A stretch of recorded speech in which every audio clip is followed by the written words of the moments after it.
30 நிமிடங்கள் 70 தொகுதிகளை ஒதுக்கும் எடப்பாடி அதிர்ச்சியில் திமுக தலைமை. நண்பர்களே, அதிமுக தொண்டர்களாக இருந்தீங்க அப்படின்னா மறக்காம நம்ம சேனலை சப்ஸ்கிரைப் பண்ணிட்டு இந்த வீடியோக்கு ஒரு லைக் பண்ணிருங்க.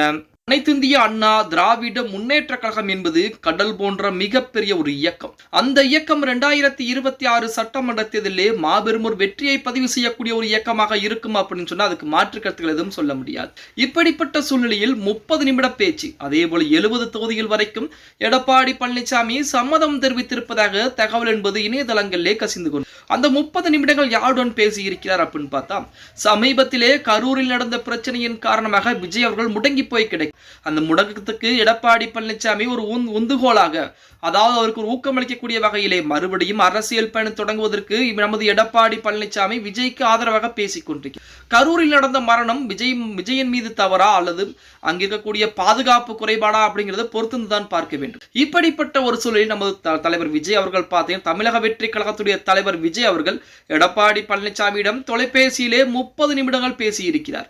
அந்த 30 நிமிட பேச்சுவார்த்தைக்கு பின்பு ஜனவரி மாதம் வாக்கிலே நாங்கள் கூட்டணிக்கு வருகிறோமா இல்லையா என்கிற அறிவிப்பை கொடுக்கிறோம். ஜனவரி மாதம் வரைக்கும் கொஞ்சம் காலதாமதமாகும், பொறுத்திருங்கள் அப்படின்னு சொல்லி எடப்பாடி பழனிசாமியிடம் தலைவர் விஜய் அவர்கள் பேசி இருப்பதாக செய்திகள் என்பது வெளியாகி இருந்தது. அதன்படி எடப்பாடி பழனிசாமி 70 தொகுதிகள் வரைக்கும் தமிழக வெற்றி கழகத்திற்கு ஒதுக்கலாம் என முடிவு செய்திருப்பதாக செய்திகள் என்பது வெளியாகி இருக்கிறது. கரூர் பிரச்சனையை அடுத்து பாஜகவும் சரி, அதே போல அதிமுகவும் சரி, விஜய் எப்படியாவது கூட்டணிக்குள் கொண்டு வந்து விட வேண்டும் என ஏகப்பட்ட வேலைப்பாடுகளை பார்க்கிறார்கள். அதே போல பாஜகவை பொறுத்த வரைக்கும் இந்த 2026 வெற்றியே ஆக வேண்டும்.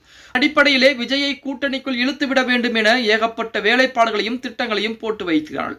ஆனால் அதிமுகவை பொறுத்த வரைக்கும் பாஜகவின் கூட்டணிக்கு செல்லாமல் அதிமுகவுடைய கூட்டணி மூலமாக விஜய் உள்ளே வர வேண்டும் என்பதிலே எடப்பாடி பழனிசாமி மிக தீவிரமாக இருக்கிறார். ஏன் அப்படின்னு பார்த்தா, பாஜகவுடைய தலைமை ஏற்பதற்கு விஜய் ஒரு காலம் ஒத்துக்கொள்ள மாட்டால், அதிமுகவுடைய தலைமை ஏற்பதற்கு விஜய் ஒத்துக்கொள்வார்.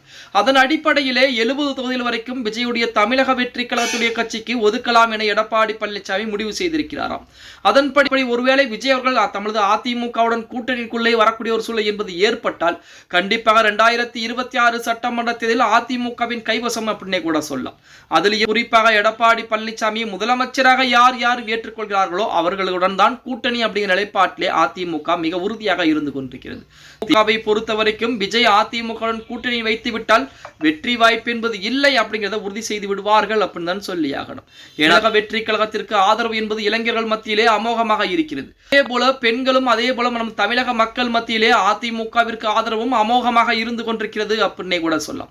இருவரும் ஒன்று சேர்ந்து பிளஸ் உள்ளே பாஜக வரக்கூடிய சூழல் ஏற்பட்டால் கண்டிப்பாக 2026 சட்டமன்ற தேர்தல் என்பது அதிமுகவிற்கு தான் வெற்றியாக அமைய போகிறது. எடப்பாடி தான் முதலமைச்சர் பொறுப்பிலே அமரப்போகிறார் அப்படின்னா அதற்கு மாற்று கருத்துக்கள் எதுவும் சொல்ல முடியாது. ஓகே गाइस, வீடியோ பிடிச்சிருந்தா மறக்காம லைக் பண்ணிருங்க. அப்படி நம்ம போடக்கூடிய வீடியோக்கள் உங்களுக்கு பிடிச்சிருந்துச்சுன்னா உங்க ஃப்ரெண்ட்ஸ் அண்ட் ஃபேமிலிக்கு ஒரு ஷேர் பண்ணிருங்க.